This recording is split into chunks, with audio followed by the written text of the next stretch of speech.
So welcome to the Quality of Mind Transforming Business podcast. This is where we explore the new game-changing understanding that can unlock new levels of performance, resourcefulness, and well-being in the workplace.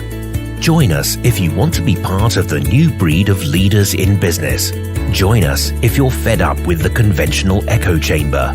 And join us if you want to be part of the new revolution in understanding how the mind works and recognize that we are more than just our psychology and that can lead to better results. Hello and welcome to the Quality of Mind Transforming Business podcast series.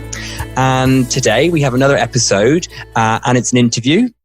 And it's an interview with a fellow coach from all the way across the big ocean in the US, Dominic. Actually, Toronto, Canada. Oh, you're in Toronto? Toronto, I'm so sorry.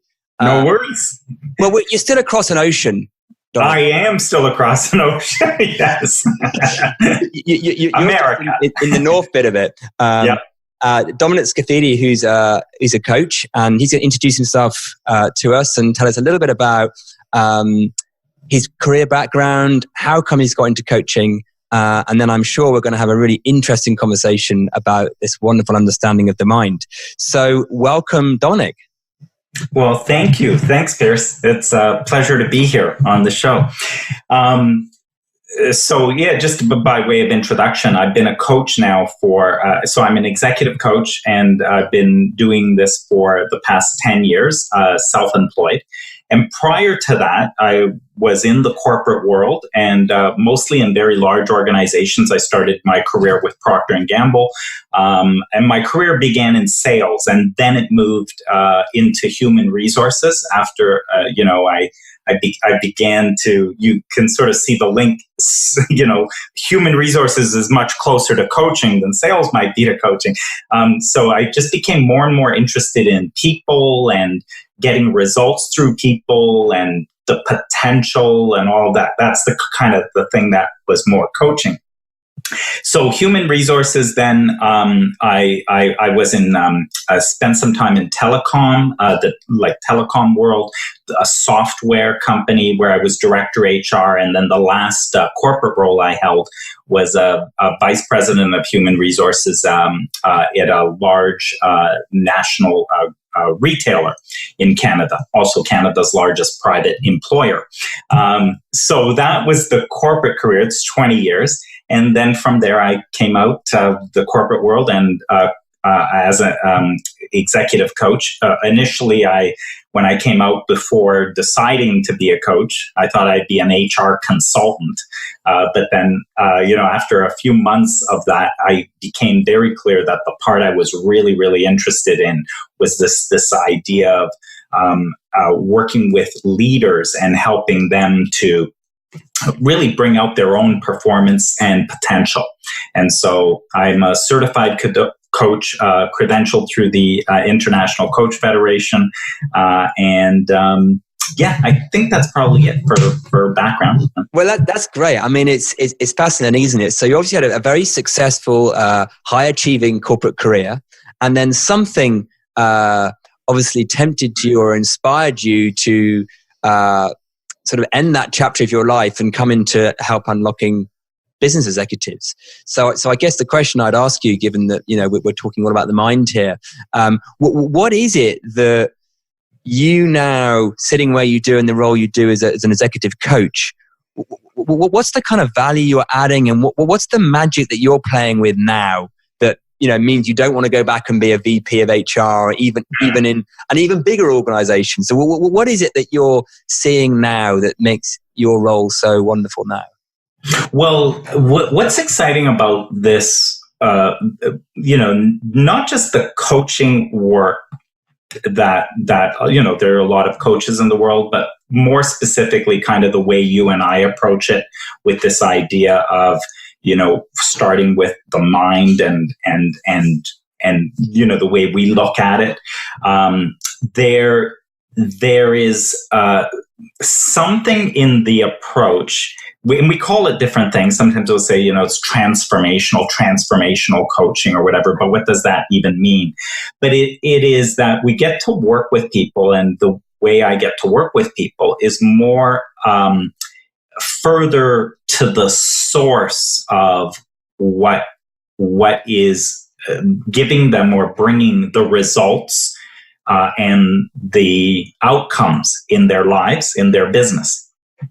Most clients will show up with wanting a conversation about that specific sort of outcome, result. There's a problem with it. It's not where they want it to be. And most coaching will then start there to sort of get to the root of it. Well, what's been going on and why is the result the way that it is? And what are some other ways to go about it? And, so that's the sort of the traditional.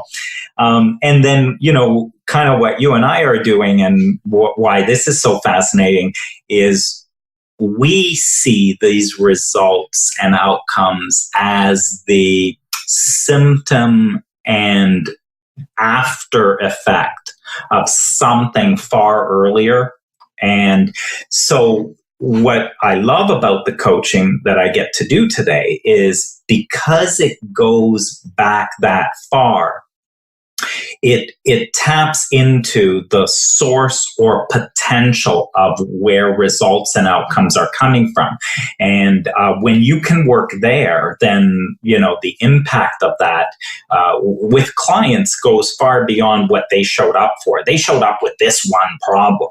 But if you can sort of take them back and it's almost like put them, seat them at the source of where things are coming from, the kind of power you leave them with is, way beyond solving a little problem for them.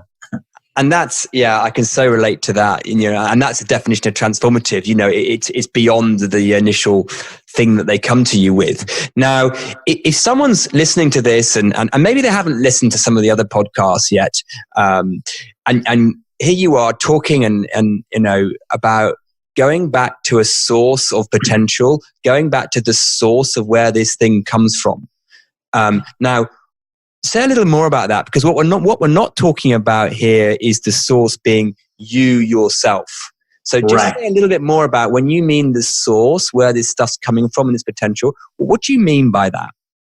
Well, the way I'll put it sometimes, as I'm talking to a potential client or even with my own clients who are working with me, they will often point to their issue or challenge that is going on. And sometimes I'll, humorously, I'll talk about, they'll say, here's what my problem is. And so sometimes I will assertively say, well, let's look at this. There are no real problems. So you are not actually dealing with any real problem.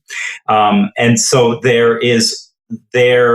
if there's a problem in your mind.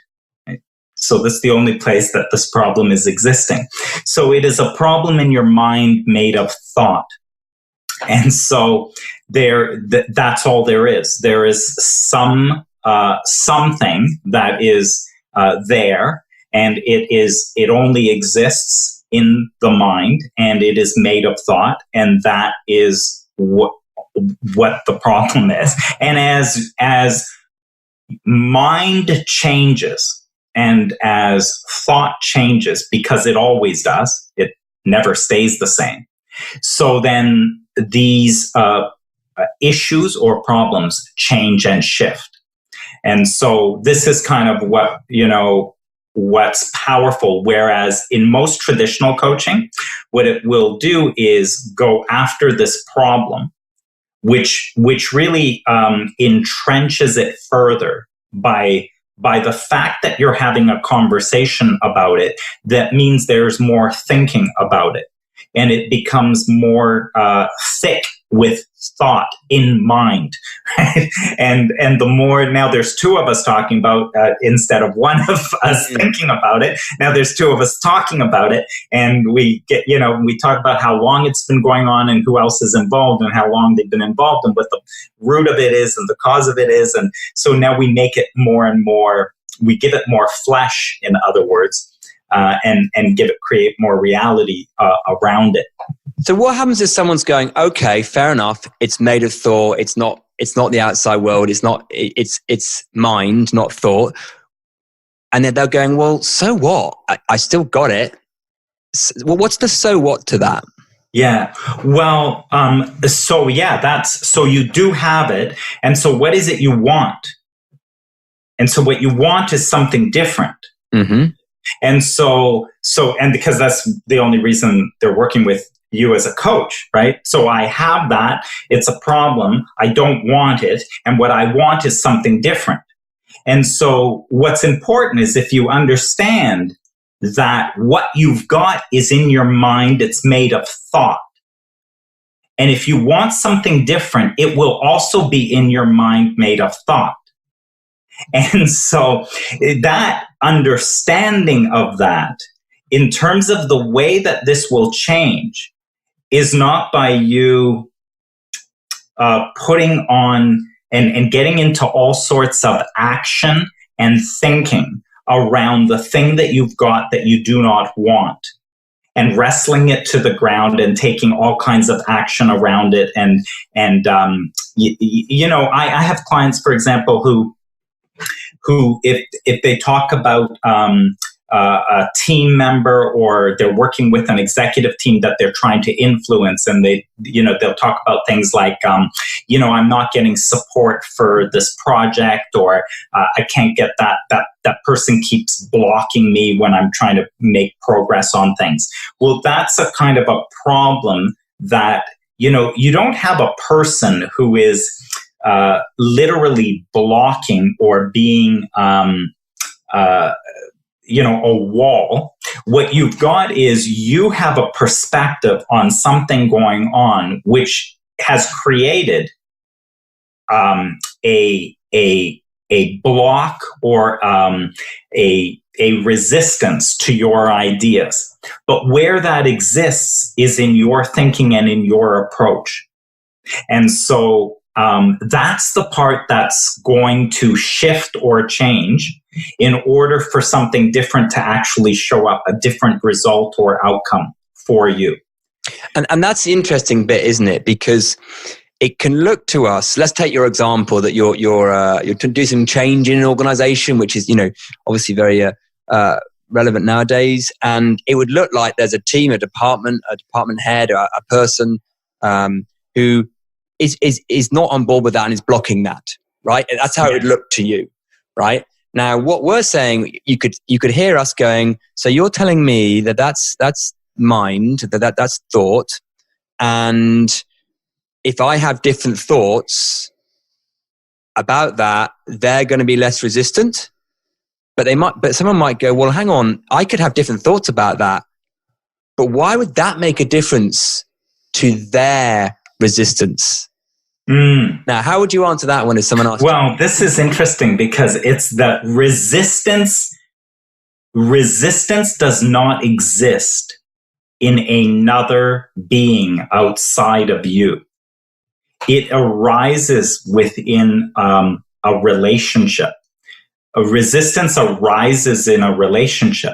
And so there is a way you're perceiving yourself. Again, you perceive yourself in relationship to another self. So already there's two. And then the resistance that shows up in that is, again, also created within that. So it's interesting because it's like there are no resistant people. Resistance isn't this characteristic that lives over there with your boss or with your, colleague at work. That colleague is collaborative and cooperative with some. And if they are resistant with you on this project, then what you want to look at is that's not a quality inside of them that is showing up. That is something that is happening in that interaction. And that interaction, because it's happening in the interaction, is it's almost like this dance that is going on, which again is coming from your perception of you and them. And now, as that alters or changes, the entire dynamic of it changes. Because if you took the other relationship where that person is collaborative and cooperative and, very helpful, that whole interaction is quite different than the one you're having here. And so the more you look outside yourself to try to figure out what's wrong with them and what's a technique or different strategy you can use so that you can change them somehow, then the more off track you are. Really, that's the problem, because you're actually trying to deal with something that is. This is the part I'm saying where it's so far after the fact. It's like the symptom that is after the fact. And now you're trying to fix it or change it as opposed to actually altering the source of it. And I think if we reflect for a mo, and listeners can do this, is you probably all had times when something has changed quite significantly and there's been no real reason why. And it's not like you found a solution to the resistant person or you found a solution to solve the difficult problem. The whole situation has looked different, right? So it's not like, I found a way to influence a resistant person. It's actually the thing's dissolved, yes, and looks different. And I think, I'm sure we've all got examples of that in the workplace, but if you can't find one there for your moment in your head, think about kids. Right? So it's especially younger kids, that they may not want to do something or whatever it is. And because when they're young, we don't give them the quality of being resistant. We just think they're a kid. Right. We have more neutrality about it. And then they see the same thing very different. And it's like they're a different child. You're like, oh, they suddenly want to do their homework. Well, that's weird. They didn't want to do it yesterday, or ride their bike or whatever it is. Right. And we know we haven't solved their resistance. We know that we sort of would see that it's changed. Right. But I suppose as we get into the workplace, we are keener or more likely to put the quality of resistance into something else. Right. And that's the part that keeps it stuck, is because you think it's out there. Well, then it can't change out there. I mean, what can you do about it? It's out there, right? It's sort of like seeing this object out there that it's got nothing to do with you, and you're stuck. You've got this resistant colleague. Too bad for you, right? If you had a better colleague, you'd probably be able to get better results. So the minute you put it out there, there's really nothing that you can do. You're a victim of it in a way, right? Well, you're as you said earlier, it's a symptom, right? And you're fixing it after it's been cooked, right? It's kind of already made, and then you're trying to fix it once it's being made, not realizing that it's being created in the moment as a symptom of what you're doing. Yes. And this sounds quite, it sounds quite odd, doesn't it? When we talk about it, it sounds a little abstract, but I think it's always worth pointing out to people that this is how it's happening anyway, right? It's not like we're introducing a new dynamic to this. This is the dynamic. The bit we're introducing, I suppose, is where to leverage it from. Yes. Right? And to not try and fix it after it's already been created. And that's the biggest trap. And where you would get trapped and perpetuating, because you in fact make it more real and alive as you go there. You use the analogy with children, right? So that you'll get trapped if you've got, a child who doesn't want to do their homework, and now that you have a child who doesn't want to do their homework. Well, now you're getting into a real problem, because the more you know for sure that that's who that child is, that they don't like homework, don't want to do homework, now you're stuck. You think they're stuck, it's you that's stuck, right? Mm-hmm. So you're stuck, you're trapped, you keep shaping them into that just in terms of the way you're seeing them. And meanwhile, children are a whole variety of ways. There's, very interested in some things, not very interested in other things, hungry right now, and, like it's a whole variety of ways. And so how are you interacting? If you didn't have a child who was resistant to doing homework, when they showed up and they don't want to do it right now, you might be more curious. You're like, oh, this is interesting. What's going on? They go, well, I'm really hungry, right? I'm really hungry right now. Or you know what? The teacher didn't go over this today, and I was, I was playing on my video game and I wasn't finished, and then now you called me over here, and I'm still thinking about it. So when you're curious, you no longer have this child who's a particular way. That's a problem. And by the way, what do you do with these problem kids? And are there strategies for dealing with them and all that? Notice every time you try to do that, you keep making more real this thing that isn't real. It isn't really that way. So what do you do then, right? So let's say someone's buying into what we're saying. They're still with us, right? They haven't switched off yet. And they're going, okay, I can see it's coming from mind and thought. I get that, and I get that, my attention on that is self-perpetuating the circumstance and the situation. What do I do about that? Yeah. Well, let's say that if you really got that, and that it only works that way, it doesn't work any other way, then it puts you at the source of the source of it, the power of it. If you really got that that's the only way that it works, so whatever you're seeing right now is all sourced in that way, then you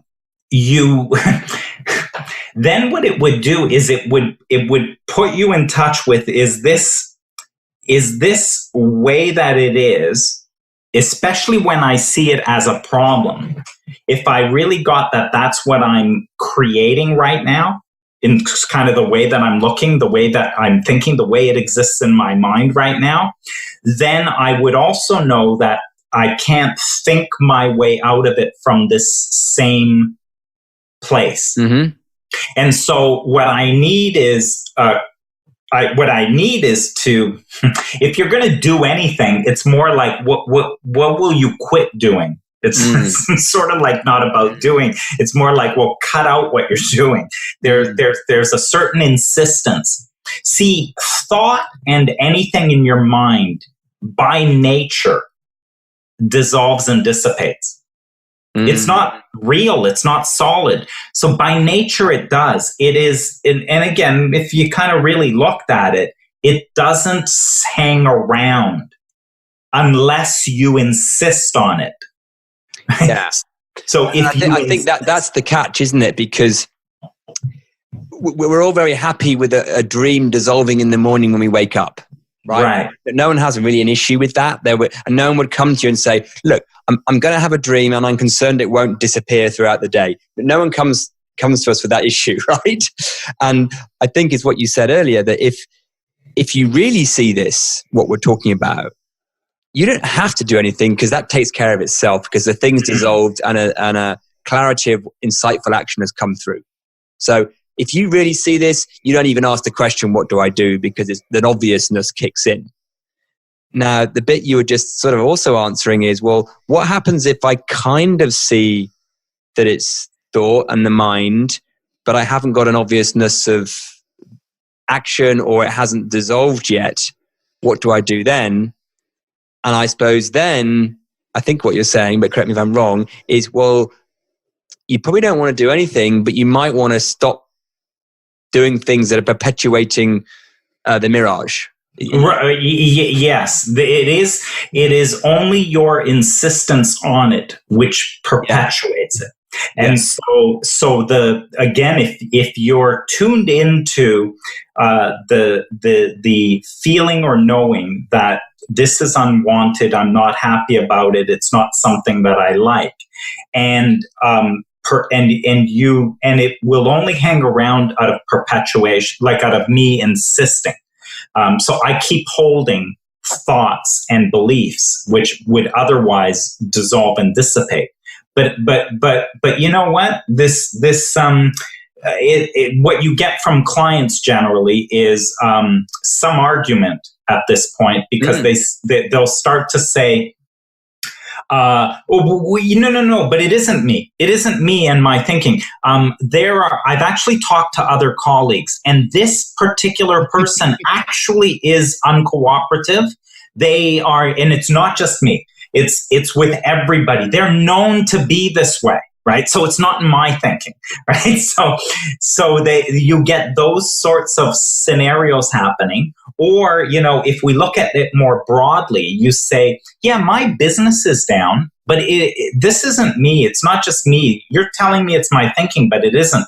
The economy is down overall, and things are very uncertain. And so it's not just me that has this impact. I talk to the others in my industry, and they're all having problems or all having these situations.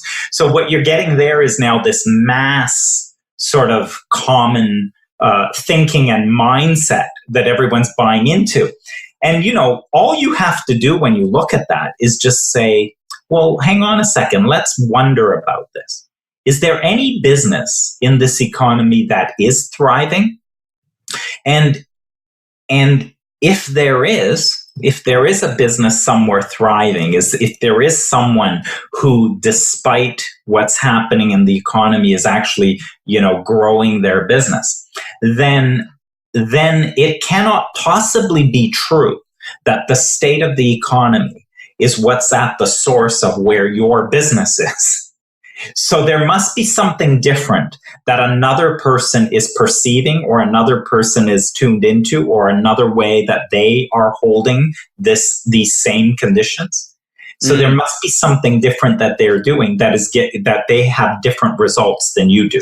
Well, let's move the conversation on a little bit, because I know that we had a chat before we press record. So let's move it a little bit in a segue from what you said, from resistance to, and I'm going to use this word, but we'll define it a little bit, attraction, right? So how come some businesses or organizations or people in an organization seem to, I don't know, that they're the secret sauce, they're the rainmaker, they seem to, customers seem to like them, they find stuff, they get new ideas, they're in great flow, opposite of resistance, actually. So, and it looks like it's kind of, some people are on a purple patch, it's going, what do you say about all of that?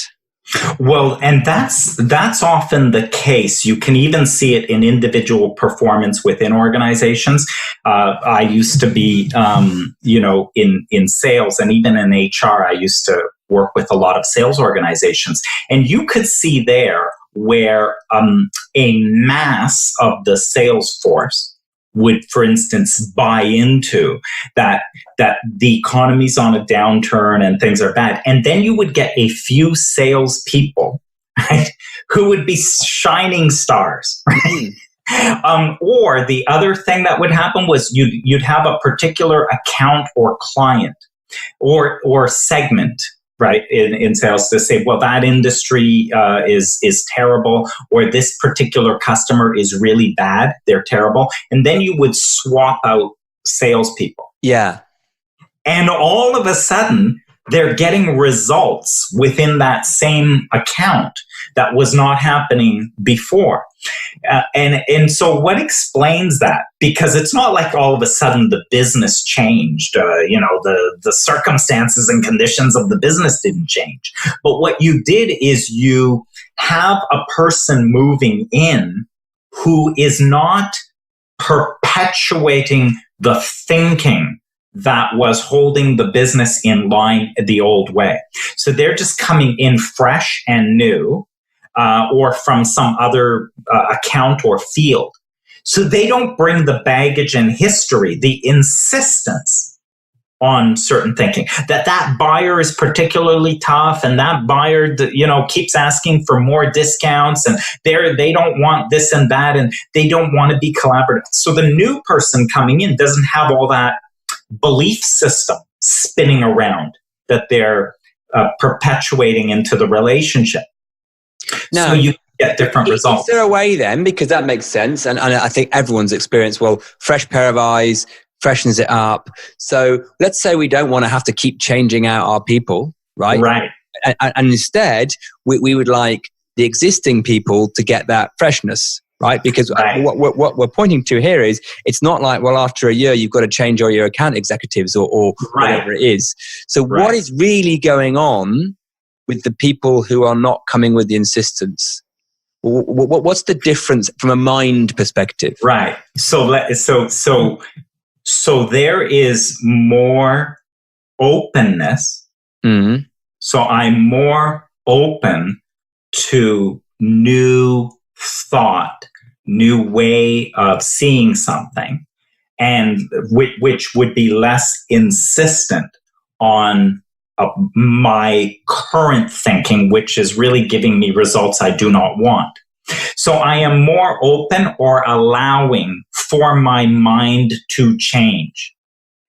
Now, what's interesting about that is my mind will continually change unless I don't let it. My mind and thought will keep moving unless I don't let it, unless I keep insisting that this truth that is out there is the way that it is, and I must keep holding on to. So how do we help someone's mind keep moving and stop insisting? Well, again, this is a bit of you go back to, this is where we said at the beginning, you have to go back to the source of saying, do you understand that that the results you are experiencing, that the customer you're dealing with, that the colleagues you are dealing with, do you understand where that actually lives and exists? Do you understand where all of that comes from? All of it in all of its characteristics and all of its nuances. And if you really understood that that's all coming from within you, within mind, that's where it's all generated and created. And if you understand that it exists there, then this idea of, well, what do I do? Well, what do you mean, what do you do? Do you get it? That you're the one who's put it there? Why is that a question? Once you get that you put it there, it's the only reason you ask the question, what do I do about it, is because you don't think you did it. Yeah. And I think believe you did it. That's why you're wondering what to do about it. That can be the this is simple but not easy part of this, right? Because almost in a way it's binary. Either you see that or you don't. Yeah. Right. And another challenge with this, or not a challenge, it's actually an opportunity because it's so easy once you see it, is intellectually knowing that. Right. Academically knowing that, conceptually knowing that means nothing. Right. And someone telling you that, or you listening to, Piers and Dominic drinking the Kool-Aid, telling people that means nothing. But we all have the capacity to see that at a deeper level, at a more realized level. And then once you do, as you just said, the question of what do I do is kind of like, well, so I suppose in a way, I don't know how you describe it, Dominic, but that's kind of our job, is getting people to see it insightfully, right? Body right.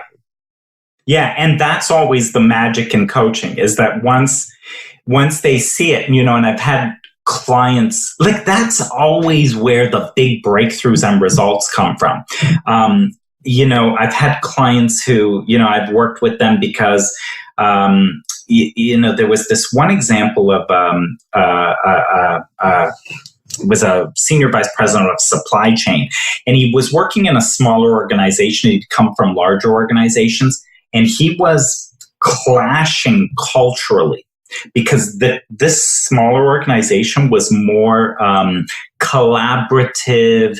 They were really focused on engaging employees and all that. And he came in, he was command and control and directive and, not very personable. They didn't put a lot of emphasis on relationships. And so it was very like a lot of conflict. And so what they hired me and to work with him was to, hey, can you soften him up a bit? Can you get him to, right? So we started talking and I started to find out more about him and what he did. And it turns out that, outside of work, he was a musician. He had a band. It was a certain, like a cultural thing, like a folk band thing that he had. And he had organized it and they got together. And anyway, as he's describing himself and what he did, it's like a completely different person. He was so relationship focused and so connected in terms of people and all of that kind of thing. It was really night and day. And so when we looked at this, it was clearly he's showing up at work in a completely different way of being. And it, when you got into it, it had to do with, how he kind of rose up in the corporate ranks and large organizations. So he had a particular way of being in there, which said, you got to be professional and you can't get too close to people. And when you're their boss, there was a whole thing about that. So all we did was, what he saw was how that wasn't true. It was just some belief that he had been taught or he picked up and started to believe. And so he was being a particular way at work, which was not fully accessing all that he was. And it was fascinating because typically in this kind of coaching, what they think that they want, or people hire you as they think, can you teach them some things? Can you teach them how to build relationships? Yeah, report training. Be more. And we did none of that. And in literally, it may have been 2 or 3 sessions. As he started to see who he really was, and then he started to see who he was at work. And who he was at work was a limitation of what he really was. He was really a limitation of that. And he was the one limiting. And it's, and it just sort of softened it. It kind of dropped the insistence, like I said, the insistence on how it was. So as that stuff fell away and dropped, he started to show up fully himself. Actually interested in people and what they did on the weekend. And in meetings, it was funny, we got feedback.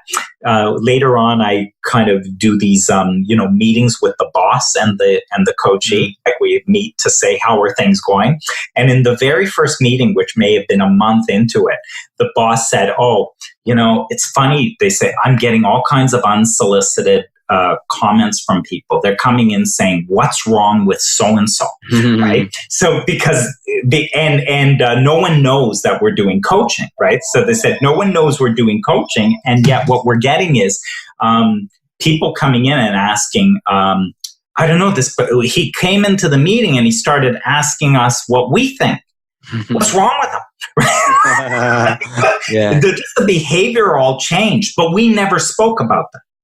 So we never talked about using a different approach or communicating. Exactly. It wasn't like you taught them a bunch of rapport strategies saying, ask people about their holidays or, and that's what, that's, do you know what? It's that's the bit I love so much too. Because when someone has that realization at that higher level of what they truly are and aren't, the how to be just takes care of itself. We don't have to get involved in that as coaches. We don't have to prescribe or suggest strategies. Right. That comes from them loosening all that conditioned thought and those narratives dissolve. Right. And boom, they're there. They're in flow, and that just comes from a realization at a higher level. Right. And that to me is where the real power and leverage is in the way we approach this, because that like, we're dealing with people with, my clients are all, they're vice presidents, they're C-level, they're senior direct, like, okay. And here we are. Imagine as a traditional coach, you go in there and you start talking to them about rapport, and you start talking to them about, how to build trust and connection with others. What are you doing? These are, senior people who have been, years of experience in organizations. They know rapport. They know how to connect. They know how to, create business and clients. They would never be at the level they're at if they didn't already have the skill and ability to do those things. Really the issue is they're not doing it in that situation, which is causing them a problem. And it is not a skill issue. By the time you and I are dealing with leaders like this is not a skill issue. They're very skilled. And it is such a waste of time to spend our time as coaches with them in something as ridiculous as talking about how to have a conversation and connect with people and like to get into the detail of what to do is such a waste of time, because if you can simply show them more powerfully kind of what's missing for them, they don't need any conversation on what to do. The what to do transforms itself naturally. And that it's that is where the leverage is, and that's, what makes the real difference. And the other thing is, and that is permanently a transformation. That is sustainable change. Sustainable change. And the reason, by the way, I've had clients who their bosses, where the boss comes in. I had one instance where the boss said, well, I don't know what you did to him. I don't know what you did to him, but this is exactly what we wanted, right? The change was exactly what the organization wanted. But they said, I don't know what you did to him, but we'll see if he can keep it up. And my comment was, well, let me tell you, there was nothing I did to him, and we never spoke about any of the changes that you are seeing. That was never a conversation for us. So any changes you are seeing are coming from that person innately as their natural way of being. And it has nothing to do with anything we've talked about, because I can assure you we have spent zero time talking about, how they need to behave in an executive meeting or how they need to, interact with their colleagues, because that part is a waste of time. Yeah. I mean, it's funny. I've had clients who have just radically changed their diet, or pain's gone from an old injury, and we haven't even talked about health, nutrition, or pain. Right. Now, we've been talking about the mind, right? And it just so happens that they start being more vegetarian or plant-based, or that their old injury doesn't hurt. Now, we didn't go anywhere near those topics. We didn't touch them. Right? And that, similar to what you're saying, is the power of working at the higher level of source, right, of mind, because almost the intelligence of the system works out where to go with that. Right. Yeah? Well, and to think that our little personal minds could prescribe something more powerful than someone's own intuitive realization and wisdom is a little arrogant, actually. I mean, innocently, but right, of course. But it's as you say, it's a bit funny to think that we should be telling people how to do things that is part of their essence. When you get to that level of that doing question, it is such a low leverage area, and you run the risk of unsustainable, because whenever you talk to people about here's a new behavior or a new approach, and you're focused on the behavior or approach, again, you're at the symptom level, you're at, you're not at the source level. And then what you're reliant on is that the only way they'd ever be able to keep that up is through willpower and discipline. And nothing in my coaching ever it requires or would need willpower or discipline. If it does, then we're off track. We're off track. Yeah. If it would take any willpower and discipline to do anything that, is coming out of the coaching. Yeah, it's funny because in the very early days of my coaching, 15, 20 years ago, I would have thought, well done for being disciplined and having willpower, right? Yes. Now I'm seeing it as, you haven't quite seen it. Yeah, you haven't seen it. That's almost if you saw it, it wouldn't take. Yeah. If you actually saw this thing, if there was an insight around it, then you wouldn't need any willpower or discipline. Everything would just I get disappointed now. My clients are talking about willpower. I'm like, no. There's something here. You can use willpower, but would you like to see something bigger? Well, and by the way, you're right. That to me is always a clue because I listen and then I know, okay, we're not quite done yet around this because I can hear it. And the other thing you said, which is really important that I notice, is where clients come to following sessions telling me this is where I know it's actually worked. So we'll show up the next session and you generally ask some question like, hey, so what's different since last time we talked, or, what's better or whatever. And when a client says to me something like, wow, this has nothing to do with it. At least what we talked about last time, but I had the most incredible conversation with my teenage son. Right? And then that's when I know, right? Then that's when I know something really has shifted because, we were talking about a work conflict situation, but when they come back, they just saw that what happens there is exactly what they're doing, with their kids or with their wife or, whatever, right? It's so much more fertile because the benefit footprint is wider and it's more pervasive, right? Yeah. So, it's upstream and it's a consequence of downstream.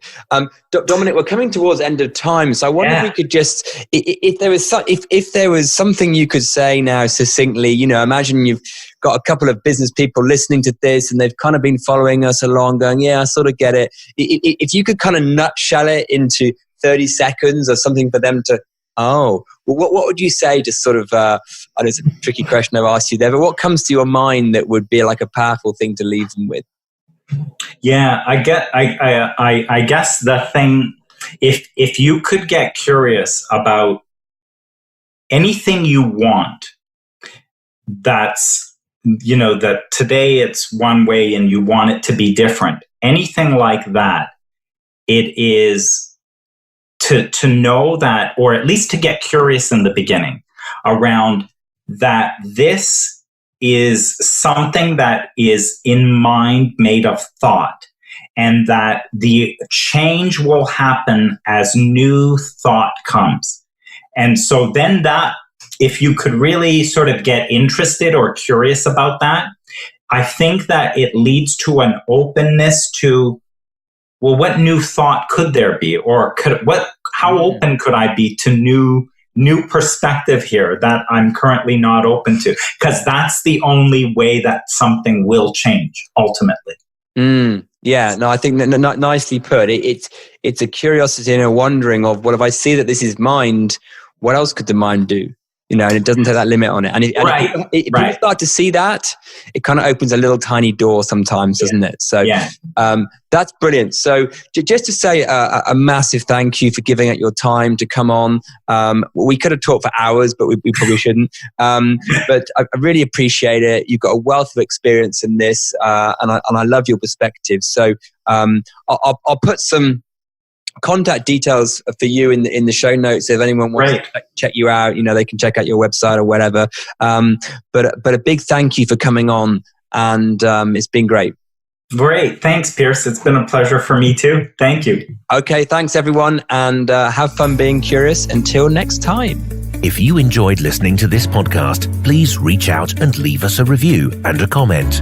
If you want more info, check out makingchangework.co.uk or Piers Thurston on LinkedIn.